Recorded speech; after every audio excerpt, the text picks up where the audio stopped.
Hello guys, Gauri ശങ്കരത്തിൻ്റെ പുതിയ episode റിവ്യൂയിലേക്ക് സ്വാഗതം. അങ്ങനെ നന്ദിനിയമ്മ കുക്ക് ചെയ്യാൻ നേരത്ത് ആരതി അടുക്കളയിൽ നിൽക്കുകയാണ്. ആരതി പയ്യെ ചെന്നിട്ട് നന്ദിനിയമ്മയോട് ചോദിക്കുകയാണ്, നന്ദിനിയമ്മയെ ആദർശേട്ടനെ ചികിത്സിക്കാൻ വേണ്ടി PF എടുത്തിട്ട് അതിന് ബലം കണ്ടില്ലല്ലോ എന്ന് ചോദിക്കുമ്പോൾ നമ്മുടെ നന്ദിനിയമ്മയ്ക്ക് ദേഷ്യം വന്നിട്ട് ഒറ്റടി കൊടുക്കുകയാണ്.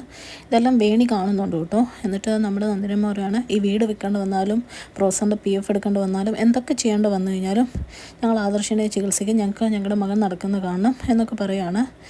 അതേ സമയത്ത് ആദർശ മുകളിൽ ബാൽക്കണിയിൽ ഇങ്ങനെ ഇരിക്കുകയാണ്. നമ്മുടെ വേണി അവിടെ ചെല്ലുന്നുണ്ട് കേട്ടോ.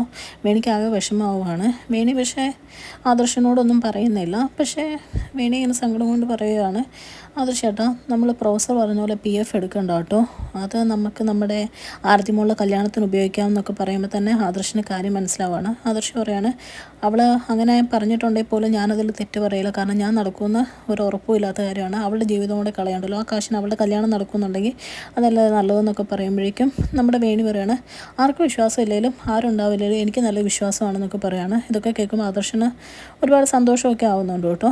എന്നിട്ട് നമ്മുടെ വേണി ഇങ്ങനെ ആദർശനോട് പറയുകയാണ്, പഠിക്കാൻ വിട്ട കാലത്ത് പഠിക്കുകയൊക്കെ ചെയ്തിരുന്നു, ഇപ്പോൾ ഒരു ജോലിക്ക് എനിക്ക് പോകാറുന്നല്ല ആദർശേട്ടാ എന്നൊക്കെ പറഞ്ഞിട്ട് വേണി അവിടെ നിന്ന് പയ്യെ എഴുന്നേറ്റിട്ട് മുമ്പോട്ട് പോയിട്ട് പറയാണ്, നിങ്ങളുടെ കാര്യത്തിന് വേണ്ടിയിട്ട് ഞാൻ ആരുടെയും കാല് പിടിക്കാനോ ഒന്നും പോവില്ല, നിങ്ങളെ ഞാൻ ചികിത്സിക്കും, അതെൻ്റെ ഉത്തരവാദിത്വം എന്നൊക്കെ പറഞ്ഞ് നമ്മുടെ വേണി അവിടെ നിന്ന് അങ്ങ് പോവുകയാണ് കേട്ടോ. ആദർശ് ഇങ്ങനെ ചെറുതായിട്ട് സങ്കടപ്പെട്ട് അവിടെ ഇരിക്കുന്നത് കാണിച്ചുകൊണ്ടാണ് അവിടുത്തെ ആ ഒരു സീൻ അവസാനിക്കുന്നത്. പിന്നെ കാണിക്കുന്നത് നമ്മുടെ ചാരങ്ങാട് വീടാണ്.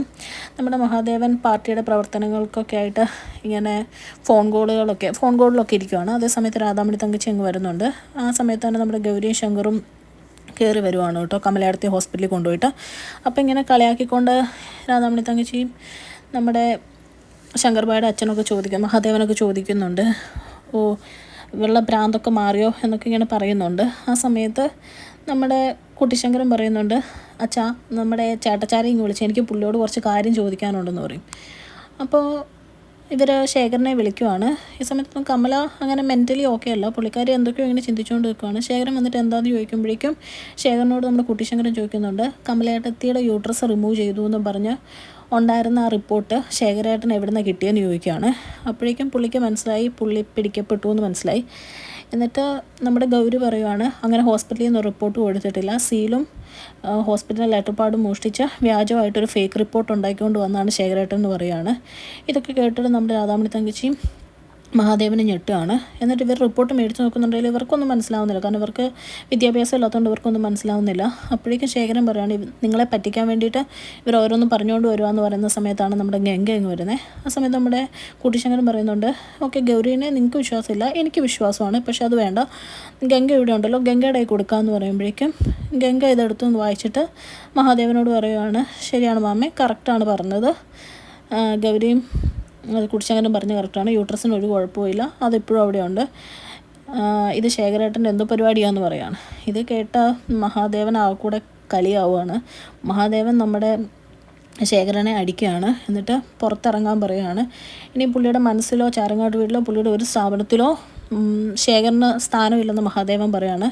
രാധാമണി തങ്കച്ചിയെ തടുക്കാൻ വേണ്ടി ശ്രമിക്കുന്നുണ്ടെങ്കിലും നമ്മുടെ മഹാദേവൻ പറയുകയാണ്, എനിക്കൊരു അച്ചച്ചനാവാനുള്ള ആഗ്രഹം നിഷേധിച്ച് കളഞ്ഞവനാണ് ഇവനെന്ന് പറഞ്ഞ് നമ്മുടെ രാധാമണി തങ്കച്ചിയോട് പറയുകയാണ്, ഇനി കൂടുതൽ പറഞ്ഞാൽ നിന്നെ ഞാനിവിടുന്ന് പുറത്താക്കുമെന്ന് പറയുകയാണ്. ഇതൊക്കെ കേട്ടുകൊണ്ട് ആ ഹാളിൽ നമ്മുടെ മണിമുത്തശ്ശി ഇരിപ്പുണ്ട്. മണിമുത്തശ്ശിക്ക് ഭയങ്കര ഹാപ്പി ആവണം കേട്ടോ. പുള്ളിക്കാരി ചിരിച്ചുകൊണ്ട് മണിയൊക്കെ അടിച്ച് കാണിക്കുന്നുണ്ട്. എന്നിട്ട് നമ്മുടെ മഹാദേവൻ നമ്മുടെ ശേഖരനെ കഴുത്തിന് പിടിച്ച് പുറത്താക്കുന്നത് കാണിച്ചുകൊണ്ടാണ് ഇന്നത്തെ എപ്പിസോഡ് അവസാനിക്കുന്നത്. താങ്ക്